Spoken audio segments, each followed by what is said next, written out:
And the man you will hear call of that game, if you were a Tampa Bay Buccaneers fan, the voice of the Buccaneers, Gene Deckerhoff, also the voice of the Florida State Seminoles. Gene, a year that's seen a lot, I guess, for America and the world, but also sees Tom Brady come to Tampa Bay. And here we are, months later, seeing the conclusion. They have a chance to play in the Super Bowl at home. Well, back in March, I think the entire Tampa Bay Buccaneer family got excited when the signing of Tom Brady, the GOAT, the greatest of all time, took place. And about 310 days later, here we are in the NFC Championship game. I can't wait till toe hits leather, and I can't wait to see Tom Brady battle Aaron Rodgers. I think, the AFC's got the new bloods. The NFC's got the blue bloods, Aaron Rodgers versus Tom Brady. So that's a play on words that Florida State uses for their basketball program, new bloods, but the two young quarterbacks of the AFC. And then you got, I don't want to say graybeards because you just saw Tom Brady. I wished I was as skinny as Tom Brady and as good a shape and probably, throwing the football like Tom. But those are two of the great quarterbacks of all time. And the football fans around the country will have a chance to see two of the very best play the game. And I think it's going to be a great football game. Gene, as you mentioned that 310 days ago, Tom Brady comes into a place he hasn't been before. Bruce Arians and Byron Leftwich and Tom Brady have to communicate on an offense, and you've seen that offense kind of evolve as the season goes on.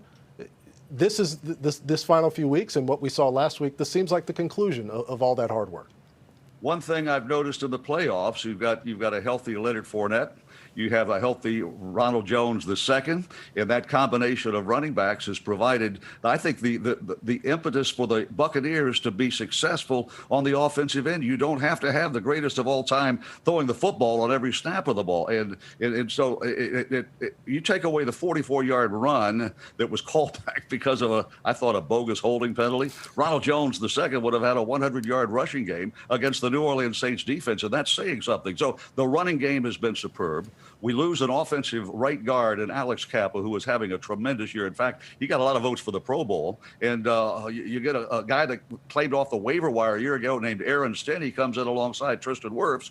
And New Orleans had one sack against Tom Brady. That was a linebacker blitz. So the line did an exceptional job. And, the kicking game has been a very important part of the Buccaneers' success. Ryan Suckup has been the answer to a position that has always caused the Buccaneers problems since Martin Gramatica took us to the Super Bowl. But Ryan Suckup hasn't missed in the postseason. I don't want to jinx him, but by golly, he's going to make those kicks.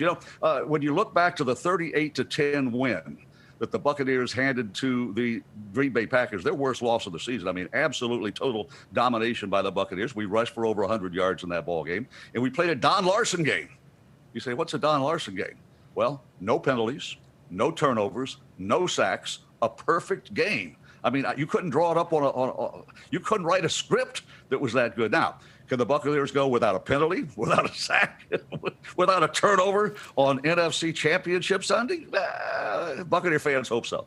Yeah, and you mentioned that game. They also did something that was very rare, getting Aaron Rodgers to turn the ball over in the way that he did. Todd Bowles drew up a lovely game plan. You have to wonder how Todd Bowles is going to approach things. He's potentially got Vita Vea coming back, Gene. What could that mean for Todd Bowles here? The team announced today that he has been activated off injured reserve, so he's practicing. Now, a 347-pound nose tackle, those guys are the trenches. I remember trying to shake hands with Warren Sapp one time. He said, "Don't shake my hand. Those are my tools. Those are my tools." You get nicked up, you get bruised up, you get fingers twisted and bent and broken. And it's a tough position in the game of football. And so, you might be healthy and be able to run wind sprints, but getting in the trenches against a very formidable offensive line, Vita Vea is the real deal. He was having his best game of his career, and I think that's a future Pro Bowl nose tackle that you're watching there on the screen. Vita Vea. By golly, he is a big guy, and don't let him step on your toes. Well, Gene, good luck on the Florida State basketball game that you're working your way to. You're hitting the road to Tampa after that. It's a lot of work. But we know you love doing it. We appreciate you joining us here on NFL Now. Well, it's always good to talk about the Tampa Bay Buccaneers, and for fans watching and for announcers watching, we know what we've been through this year. The whole world has been through this COVID-19. I tip my hat to the NFL, the success to play every game that was on the schedule. Now in the playoffs, and the greatest show on earth, NFL playoffs. And hey, stay well. Wear the mask, social distance, and cheer on the Bucs on Sunday. Gene, we appreciate it. Thank you so much for all that you do.